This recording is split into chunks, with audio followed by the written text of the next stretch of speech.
নেওয়ার একটা চেষ্টা ছিল, তবে জুৎসই হয়নি। অনেকক্ষণ পরে বল দখলে সবুজ বাগ উঠছেন অনেকটা ওভারল্যাপ করে লেফট উইং এ, একটা ভালো কাটব্যাক কিংবা ক্রস, ভালো কাটব্যাক এসে একজন খেলোয়াড় পেয়েছেনও, তবে রক্ষণ ভাগ বেশ সমৃদ্ধশালী ঢাকা কমার্স কলেজের। একাধিক ডাক্তার ঠেকিয়েছে, চমৎকার একটা শট, বিউটিফুল প্লেসম্যান, একাধিক খেলোয়াড়ের সংঘবদ্ধ একটা আক্রমণে টপ কর্নারটা জেনারেট করলেন, ফাটাফাটি একটা গোল। জয় পরাজয় থাকবেই, তবে হেরে যাওয়ার আগে হেরে যাওয়া যাবে না।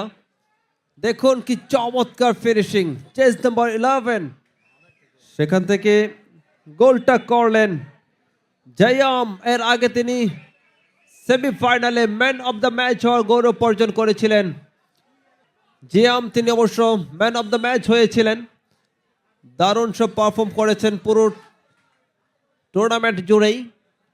আজকে ফাইনাল ম্যাচ প্রথম থেকে খানিকটা খেই হারিয়ে ফেলে সবুজবাগ গভর্নমেন্ট কলেজ, তবে ঢাকা কমার্স কলেজ তারা একচ্ছত্র আধিপত্য বিস্তার করেছেন বলবো এই গোলটি হওয়ার আগ পর্যন্ত।